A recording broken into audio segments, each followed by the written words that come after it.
د ملک یو قانون دی یو طریقه ده او موږ ته د ملک نه بهر نه یو که د نور چا سره څه طریقې کار کیږي موږ سره به هغه کوي که فرض که په دې ځمکو باندې موږ ټیکس ورکړی دا ځمکه زموږ په پټوار کې په دې ځمکې باندې موږ د چا نه اخیستي او هغه له پیسې ورکړي نو بیا خو د پاکستان عدالتونه شته بیا خو اسمبلیانې شته بیا خو موږ یو خپل لاس تپوس پکو چې په دې ما ټیکس جمع کړلی دا په ما پسې په پټوار کې انتقال لا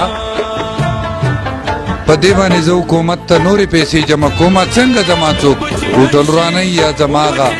آبادي څوک رانئ خو زما مشر ورور خبره کوي مشر خو به یې که نه خفه کېږي خو نه په مشر ورور زما مشر ورور خبره کوي چې پټوار نه منم خفه کېږه خو نه که نه که زه یا بل څه نه منم نو بیا به د حکومت دعوت څنګه کوو چې دا زما جیداد دی او دا ما ته انتقال دی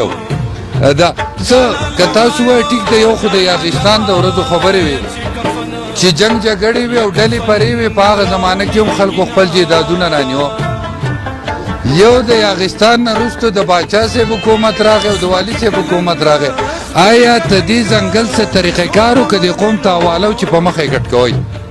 زه د حکومت نمایندګي نه ستاسو نمایندګي کوم ستاسو ایم پی ایم څه طریقه خو به د حکومت وي که نه دا طریقه خو به نه وي چې اندادون بس چې څوک څه کوي بس یاغستان دی کوئ څه طریقې کار به جوړول غواړي د والي په حکومت کې هم او د باچا صاحب په حکومت کې هم ستاسو قامي چې کومه طریقې کار و په هغې کې هم اوس حکومت راغلی زموږ نه هغه خپلې طریقې هم خطا دي د حکومت هغه هم نه منو نو نه به بیا دا ځنګلي نه به بیا د علاقې هېڅ شی به پاتې نه شي که مونږ خپل طریقه جوړه نه کړه خبرې له راځمه خبره دا ده چې مونږ جوړو ټوریزم اتارټي کالام ټوریزم اتارټي په هغې کې 51% نمایندګي ستاسو د عوامو ده او 49% نمایندګي چې ده هغه پکې د سرکار د خلکو ده د هغې بیا ډېر څنګه چې ده وي شاه صاحب یو شی ډیټیل کې وکوت او 2-3 ورځې هغه بیا تاسو ګورئ نو زه به شاه صاحب خو کتلې ده د پکې کردار هم کړلی نورو ته هم پته زمون خیال دا دی چې دا ځنګل هم تاسو ته حواله کړو دا ځمکې هم تاسو ته حواله کړو دا آبادیان هم تاسو ته حواله کړو تاسو یو ته د علاقې داسې کمیټي جوړه شي کالام ټوریزم اتارټي چې په هغې کې ستاسو او د سرکار د یو بل سره ډایرکټ خبري چې تاسو څه غواړئ خو د هغې دپاره به تاسو د کولاو ذهن سره سوچ کوئ هوټل کم ځای جوړوئ اوبه بندوئ که نه بندوئ لار پرېږدئ که نه پرېږدئ دا ذمواري به ته دغه کمیټۍ او په هغې کې به ستاسو 1% سیوای د حکومت به 1% کمي خبره به په ووټینګ باندې او په دې باندې راځي نو چې ستاسو 1% سیوای نو اټومیټیکلي د قوم پرله به باري یو مونږ هغه شی شروع کړلی او هغه تقریبا تاسو به کتلي اخبارونو کې چې د اولې ورځې نه د سی ایم صاحب پکې هم خپله دلچسپي وه زما پکې هم دلچسپي وه چې ستاسو اختیار تاسو له درکو او حکومت به تاسو له یو پیر ایډ درکوي چې مې پیسې چې دی به یو پیر تاسو ته میلاویږي هغه به تاسو لګوئ دلته باقي به خپل دا تاسو چې کوم طریقه کوئ چې چا د اس آر ایس پي متعلق صدر صاحب خبره وکړه یا څه دا ټول چیزونو ته به تاسو ته حواله شي تاسو به خپله مدن جوړوئ تاسو به خپله کمیټي چلوئ او تاسو سره به خپل اختیاري د کالام فارست ډیویژن چې کوم دی دغه د خوړ نه راپورته د پتی پور او د کالام د اخرني حده پورې په دې کې هغه کمیټي جوړو باقي دغه د ټوریزم انډسټري چې کومه بنده ده د دې د کولاوالو یو وبا راغله اوس خو تېره شوه خدای دې رحم وکړي چې ختم شوي څه حده پورې ډېر د خدای په رحم باندې هغه کنټرول شوې ده او خدای دې رحم وکړي چې بالکل ختمه شي او په ټوله دنیا کې د خدای ختمه کړي د هغه داسې نه وه چې یوازې په سوات وه یا په پاکستان وه یا زموږ په صوبه کې وه په ټول بین الاقوامي یوه وبا وه د هغې دپاره څه دغه ضروري و اقدامات چې هغه کړی وی ځکه ټولې دنیا کړلي تاسو ټول دا خبر یې ته دې خبرې نه نو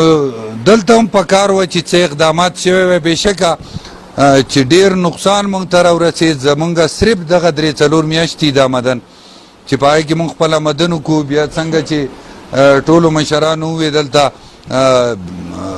راجا صاحب هم خبره وکړه چې خلکو ما ته احساس دی ما ته په خپله تجربه ده د 15 لاک روپۍ به چې کوم هوټل میلاوېده هغه خلکو په 35 او په 45 لاک روپۍ اخیستی دی. چونکې مونږ د حکومت صوبایي په ټوریزم باندې فوکس وو. بیا مونږ وی چې دې له به وده ورکوو. بیا د کالام روډ هم جوړ شو. نو خلکو هم دا دغه شو چې څه کاله خو به ډېر زیات میلمانه راځي. هغه د خدای نه چې څه مقررې د انسان په سوچ کې هم نه د خدای نه هغه شان نه وه مقرره. یو وبا راله او هغې هغه زمونږ هغه کم سوچونه چې وو زمونږ هغه کم فکر چې وو چې مونږ به څه کالې په کالام او خپل په دې علاقو کې یو زبردست پروګرامونه کوو او هلته کې به ډېر ښه دغه جوړو ټورنمنټونه به جوړو نور څه اکټیویټیز به داسې جوړو چې په هغې باندې ټوریزم راوچت شي. خو هغه د خدای نه مقرره نه وه. انشاءالله تعالی ما خبره کړله د سی ایم صاحب سره. هغه بیا یوازې د هغه خبره هم نه ده د ټول ملک خبره ده. نو بیا اسلام آباد ته لاړ. اسلام آباد کې خبره وکړه تاسو به هغه زلفي بخاري راغلی په ټي وي باندې چې 15 جولای پورې مونږه صبر کوو که دا کم لیول روان دی او همدغه شان برقرار وي. نو انشاءالله تعالی د 15 پورې به مونږ دې طرف ته دا ټوریزم بحال کو. بیا زما ناظم صاحب لږ جذباتي شو خبرې وکړې خو مجبوریانې د اے سی هم مجبوري د ډي سي خپلې مجبوریانې د لپاسه د حکومت خپلې فیصلې. نو هغه غریبانان که درځي څه کوي. نو مونږ هم احتجاج کړلی خبره وکړله چې یا خو دا خلک لاندې بند کوي زنانه ماشومان دلته ناسي هغه په تکلیف وي بره خو ټیک ده د هوټلې بندې شوې نقصان زمونږ وشو. بل څه خو د شته وله یا خو یې د ښکته نه مه راپرېږدئ یا یې دلته بیا پرېږدئ چې هغه هوټلو ته لاړ شي چې لږ په آرام خو شي. نو دغه خبره هم ته د ټیک ده څه حده پورې خو د هغوی خپلې مجبوریانې دي. د ځنګل متعلق خو د شاه صاحب دلې یو قرارداد دوی پخوا دغه کړی و څه مشران ناغلي وو هغه محمد علي او شاه صاحب دلې پیش کړی و. په هغې کې زمونږ د چیف منسټر صاحب چې اوس کم دی محمود خان د هغه خپل هغه رایې پکې هم ده د هغه لیکلي پکې وو. ما وړلی او هغه ته مې ښودی دی خو هغه ما ته وی دا تاسو چې څنګه چې کاکا خبره وکړه چې دا تاسو کومه خبره کوئ چې صرف لکه مونږ خبره ټوټل لا سوات کوستان دیر کوستان ده د پورې بیا ملاکنډ ډیویژن پکې دغه شو. نو دونه اسانه خبره نه ده د ټولې صوبې دپاره به څه طریقې کار جوړول غواړي. نو په هغې باندې هم زه لګیا یم ستاسو یو میټینګ دوم ما کړي دي مونږ پې خبره کوو چې څه ممکن حل د قانون په دایره کې دننه چې هغه د هغې راوځي او هغه تاسو ته نه مونږ په هغه سایډ هم لګیا یو په دې ټوریزم اتارټي خو صرف ستا د حلقې خبره ده چې په دې باندې مونږ لګیا یو چې کالام ټوریزم اتارټي دا په دې باندې جوړه کړو چې هغه تاسو ته خپل د هر څه اختیار میلاو شي به تاسو ډیل کوئ چې په څه طریقې کولی شئ او هغه به د هغه اتارټي فیصلې. څه خبرې مې هېرې شوې ډېرې په مخه دغه رخه کمیشنر صاحب د هوټلو متعلق مونږ خبره کړله نو خو واضح شوه چې کم یو خو څه قانون به وي صدر صاحب څه طریقه به وي مونږ خو هم د دغه نه نشو وتی چې نه منو خو څه خبره نه ده که نه یو طریقې کار سره به خپله خبره کوو یو قانون لاندې به خبره کوو.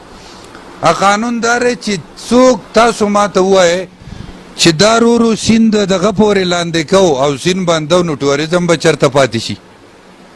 سوچ کو د سیاست او د هر څه نه بالاتر که تاسو باندې یو حده پورې به ځو د هغې نه اخوا خو مونږ ته هم نقصان دی که نه